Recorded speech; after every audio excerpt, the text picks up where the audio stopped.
કૃષ્ણ, જય માતાજી. કેમ છો બધા? મજામાં? તો સ્વાગત છે તમારા બધાનો આજના એક નવા વિડીયોમાં. અને અત્યારે જો ઘડિયાળમાં 10 થઈ ગયા છે અને બધું કામ કરીને ફ્રી થઈ ગઈ છું. જો કપડાં ધોઈ ગયા છે, શાક થઈ ગયું છે અને આજે તો રવિવાર છે એટલે મારી મીસુબેન છે ને એ ઘરે છે તો જેને માથું ધોવાઈ ગયું છે પણ ગુજ કાઢવાની બાકી છે. તો હું બધું કામ કરીને ફ્રી થઈને તો હું થોડીક વાર જારી પછી ગુજ કાઢી દઉં. માથું તો બાઈએ ધોઈ દીધું, કાંઈ જ હું ફ્રી નહોતી ને એટલે.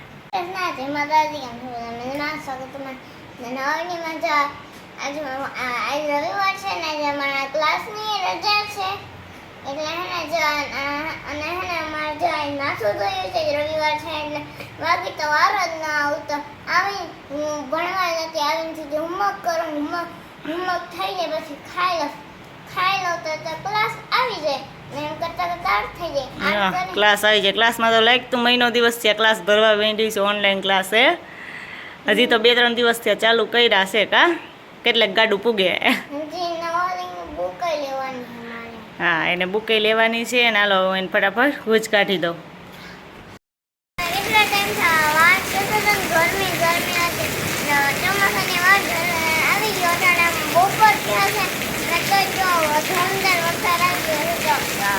હમણાં તો ઉકળાટ એટલો હતો, બફારો એટલો હતો અને તડકો એવો હતો કા અને વરસાદની હવે તો છૂટે રાહ જોતા જ બધા ચોમાસું તો બેસી ગયું હતું.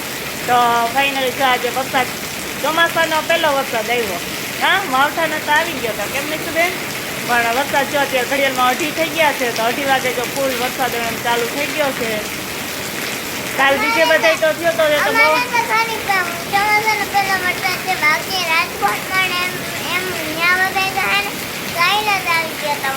હા તો બીજે બધે તો ઘણી જગ્યાએ કાલ વરસાદ થઈ ગયો હતો અને બહુ વધારે હતો. તો અમારે આજ જોઈએ ચાલુ થયો છે હવે કેવો વાવણી જોગો થાય કે નહીં. જો કે અમારે તો વવાઈ ગયું છે અને બહુ સરસ જો અત્યારે વરસાદ ચાલુ થઈ ગયો છે. મીસુબેનને જો વરસાદમાં નાવાનું મન થઈ ગયું કે હું હે વરસાદની વાતાવરણમાં મને ચા બનાવી દીધી છે અને થઈ ગયો છે અઢી કે 3 કે થાય તો ચામડા થઈ જાય એના તો મને શોખી નથી. ચાલ ચા વરસાદમાં વરસાદ મજા આવી ગઈ.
વરસાદ તો ધોધમાર ચાલુ જ છે. 2 વાગે 2:30 વાગે થોડીક વાર આવ્યો ને પછી તો રહી ગયો.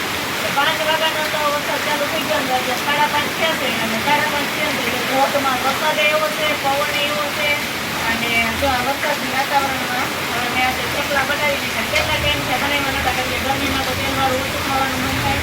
આજે છે ને જો બનાવી નાખ્યા છે ને તો થેપલા જાય બનાવવાનું ચાલુ કરી દીધું છે ને એટલા બનાવી લીધા છે અને તો બધા બનાવી જઈને પછી ખોરાક લઈને પછી આપણે ચોળવાનું કામ ચાલુ કરીએ. આજે કેટલા મારે છે ને નોનસ્ટિક તાવડીમાં ચોળવાના છે કેમ કે નોનસ્ટિક તાવડી જો હું લઈ આવી છું એમાં થેપલા કે પુડલા કે પરોઠા કે ગમે એ ચોળી શકીએ એમ. જ્યારે નોનસ્ટિક તાવડી છે તો આજે આપણે ચોળીને જોઈએ કે આ કેવા થાય એમ. પછી હું તમને બતાવું કે એમાં કેવા થાય એમ. હાલો વરસાદ જો એટલો બધો આવે છે ને કે હું ઓલી વસ્તીમાંથી ખાલી અહીંયા કોઈ ચિંતા માથું પડેલી છે એટલો બધો ધોધમાર વરસાદ ચાલુ છે. ને આ પહેલો વરસાદ છે ધોધમાર વરસાદ એમની વાવણી જોકો તો થઈ જ ગયો હોય એટલો ધોધમાર છે. અમારે ત્યાં આખા ફળિયામાં પાણી ભરાઈ ગયું છે તો આપણે ફળિયામાં જઈએ ને તો અડધા પગ ડૂબી જાય એટલો વરસાદ આવ્યો.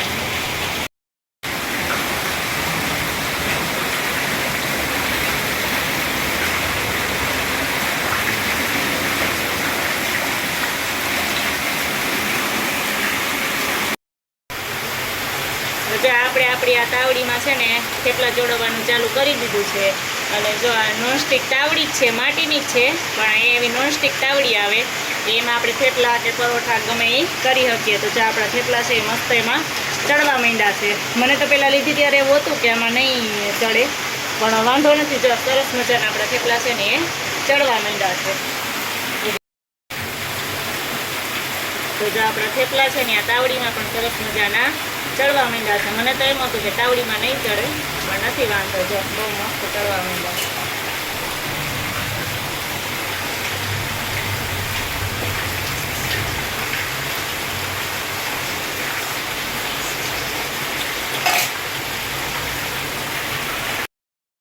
એટલે બધા જ થેપલા છે ને વણાઈ ગયા છે, અને વણી મેં થપ્પો મારી દીધો છે. અને હવે જો આપણે ચોળવાનું કામ ચાલુ કરી દીધું. ચોળવાનું તો ધીમે ધીમે ચાલુ જ હતું, અને જો આપણે ચોળવાનું કામ ચાલુ થઈ ગયું છે. અને આપણી આ તાવડીમાં સરસ મજાના જો થેપલા ચડવા જ માંડ્યા છે. અને આ તાવડીની એક ખાસિયત એ છે કે આપણે લોઢીમાં થેપલા ચોળવીએ ને તો એકદમ ધુવાળો નીકળે, એમ આજુબાજુમાં ખબર પડી જાય કે અહીંયા કંઈક થાય છે, એમ કે તેલની વસ્તુ તળાય છે કે થાય છે. પણ આ તાવડીમાં જો આપણે આ થેપલા બનાવીએ છીએ ને તો આમાં જરાય તેલનો એટલો બધો ધુવાળો નથી થતો, અને સરસ મજાના ચડી જાય છે.